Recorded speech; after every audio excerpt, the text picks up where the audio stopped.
You see, one of the things we must understand when we are trying to read something is to understand its context. With your question, so woe to those who write the scripture with their own hands. Woe to them. And you have asked the word scripture and the word them, who? And how have you attributed them to five of them? Yeah. The first question I would ask is, okay, it uses the word scripture. So if I were to use this word and apply it to the Bible, is the Bible scripture? Yes, Bible is scripture. So where this is a general statement which is saying woe to those who write the scripture, then it can include the Bible. Right. If it does include the Bible, then anyone who claims, who makes a claim, writes something on that basis, yeah, then anyone, it doesn't matter who, would be included in the word them. Okay. So now a bit further up, if you go back to 568 that you had referred to, who write the now if I were to tell you talk about the Injil, if I can just say, the verse itself says فَوَيْلٌ لِلَّذِينَ يَكْتَبُونَ الْكِتَابِ. Now here is one of the difficulties that he was actually pointing out. You see, the way the verse is done, it is so that the reader can understand in context what is being said. So when it says, for example here, the scripture, okay, so I will ask you again, is the Bible the scripture for the Christians? It is for the Christians. It is. The issue here is about the words that are being employed.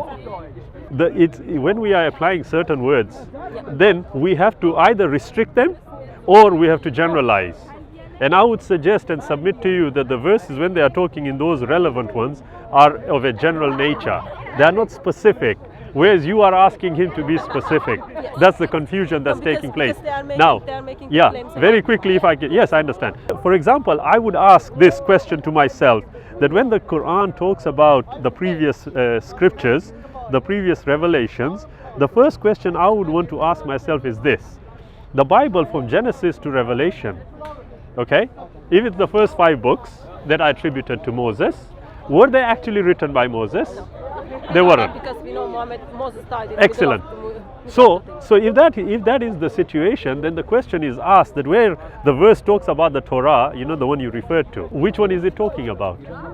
Is it the first 5 books, or is it something that was revealed to Moses? For that, I would encourage you to kind of look at the time in 7th century and then read what was a hand of Jewish people. That will be the Torah. Well, which we have it. Well, here is the problem. If you ask the Jews, they will tell you that the majority of the Pentateuch, the 5 books, are attributed to Moses. Now, here's they say, but they are all aware that Moses died in the middle of those 5 books. They know, all Jewish people know he didn't write. I'm so glad you brought it up, you see, because you are referring to Deuteronomy 34 verse 10. Well, if it claims there that Moses died, it can't have been Moses who wrote it. Yeah. So and then we are very open about it. Absolutely. So the question is, did somebody write that?